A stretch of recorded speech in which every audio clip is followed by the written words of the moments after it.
காசியில ஒரு மன்னன் இருந்தார். சரி. காசி ஆள்ற மன்னன். இந்த மன்னன் என்ன பண்ணார் அப்படின்னா, தன்னுடைய மகளுக்கு திருமணம் முடிச்சு வைக்கணும்னு ஆசைப்பட்டார். அதனால மாப்பிள்ளை பார்க்குற வேலையில இறங்கினார். இந்த பெண்ணுக்கு ஆசை இல்லை திருமணத்துல. அப்பாவை கூப்பிட்டு சொன்னா, அப்பா எனக்கு இப்போதைக்கு திருமணம் வேண்டான்னு மறுத்தா. அப்பா பார்த்தாரு, அது எப்படிமா கல்யாணம் முடிச்சுக்கோ, எனக்கும் பேர குழந்தையெல்லாம் பார்க்கணும்னு ஆசை. அப்பா நான் கல்யாணம் முடிச்சுக்கிறேன், திருமணம் முடிச்சுக்கிறேன். யாரை திருமணம் முடிச்சுக்கிறேன் அப்படின்னா, நாம 2 பேரும் நாளைக்கு காலையில காசி விஸ்வநாதர் கோயிலுக்கு போவோம். காலையில ஒரு 4 மணிக்கு மேல. இந்த 4 மணி அந்த நேரத்துல எவர் ஒருவர் அங்கே ஓடக்கூடிய கங்கை நதியிலே இறங்கி நெற்றிலே திருநீர் அணிந்து கொண்டு சிவசிவா சிவசிவான்னு சிவநாமம் சொல்லிக்கிட்டு இருக்காங்களோ அவங்களதான் கட்டிக்கிறவேங்கிறா. நல்ல விஷயம் தானே.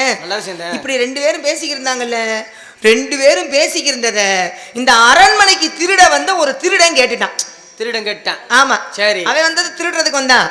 இளவரசி ராஜாவும் பேசிக்கின்றத கேட்டுட்டான். ஆகா, நம்ம கொஞ்சமா திருடலான்னு வந்தோம்.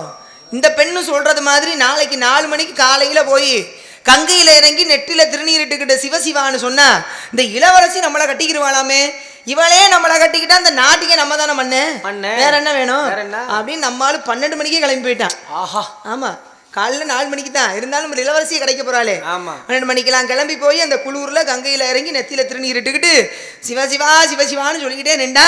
மன்னனும் இளவரசியும் காலையில் அதிகாலை 4 மணிக்கு கோயிலுக்கு போனாங்க.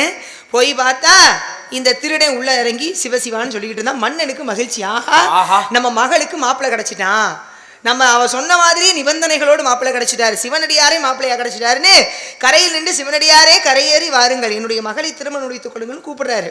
இவனும் கரையேறி வந்தான். வந்தவன் என்ன பண்ணிருக்கணும், இளவரசியை திருமணம் முடிச்சுக்கிறேன்னு சம்மதிச்சிருக்கணும்ல.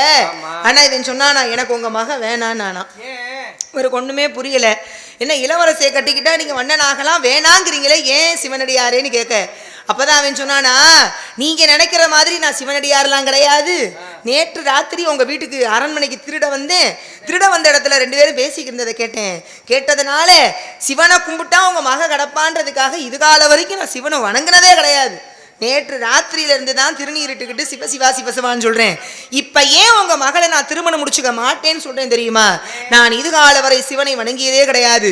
நேற்று ஒரு பொழுது ஒரு ராத்திரி சிவனை வணங்கியதால் சிவநாமம் சொன்னதால் உங்க மக எனக்கு மனைவியாக கிடைச்சு இந்த நாட்டுக்கே நான் மன்னன் ஆகிறேன்னா, என் வாழ்க்கை முழுக்க நான் சிவசிவா சிவசிவான்னு சொன்னா எனக்கு இன்னும் எவ்வளோலாம் கிடைக்கும்னு நினைச்சேன். அதனால உங்க மக எனக்கு வேணாராம். பார்த்துக்கங்க என்னத்தை மனசுல. அப்போ ஒரு பொழுது சிவசிவான்னு சொன்னவனுக்கு அந்த உயர்ந்த பதவினா, நம்ம வாழ்க்கையில சிவசிவான்னு சொல்றதுக்கு தான் அந்த வாயே கொடுத்துருக்கிறாரு.